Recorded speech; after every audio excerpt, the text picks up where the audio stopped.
பல்கலை வேந்தர் பதவியில் மக்களால் தேர்ந்தெடுக்கப்பட்ட முதல்வர் இருக்க வேண்டும் என முதல்வர் ஸ்டாலின் தெரிவித்துள்ளார்.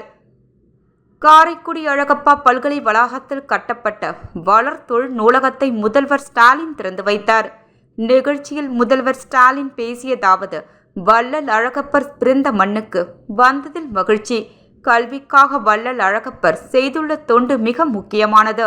வள்ளுவரை யாரும் கபலீகரம் செய்துவிடக்கூடாது. வள்ளுவர் வள்ளலாரை களவாட ஒரு கூட்டம் முயற்சி செய்து வருகிறது. இந்தியாவிலேயே உயர்கல்வியில் தமிழகம் முதன்மை மாநிலமாக உள்ளது.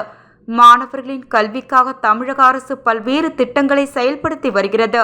வேந்தர் பதவியில் மக்களால் தேர்ந்தெடுக்கப்பட்ட முதல்வர் இருக்க வேண்டும். நூலகங்களை அதிக அளவில் உருவாக்க வேண்டும். எனக்கு பரிசாக வந்த 2 லட்சம் புத்தகங்களை நூலகங்களுக்கு வழங்கியுள்ளேன். திமுக தலைவராக பொறுப்பேற்ற பின் எனக்கு புத்தகங்களை மட்டும் பரிசளிக்க கூறினேன். அத்தனை நூல்களுக்கு அனுப்புவேன் என்றேன்.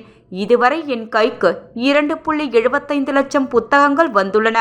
அதனை பல்வேறு நூலகங்களுக்கு அனுப்பி வைத்துள்ளேன். கொடையுள்ளமும் அறிவு தாகமும் கொண்டவர்கள் தங்கள் ஊர்களில் நூலகம் அமைக்க வேண்டும். தங்களால் இயன்ற நூலகங்களை அமைக்க வேண்டும். அருட்செல்வத்தை நீங்கள் தேடி சென்றால் பொருட்செல்வம் தேடி வரும். நான் முதல்வன் திட்டம் மூலமாக 22.56 லட்சம் மாணவர்களுக்கு திறன் பயிற்சி அளித்துள்ளோம்.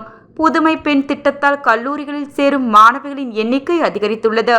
கடந்த 3.5 ஆண்டுகளில் 32 அரசு கலை அறிவியல் கல்லூரிகள் துவங்கப்பட்டுள்ளன. உயர்கல்வியை ஊக்குவிக்க மாணவர்களுக்கு பல்வேறு உதவித்தொகைகள் வழங்கப்படுகின்றன. இவ்வாறு முதல்வர் ஸ்டாலின் பேசினார்.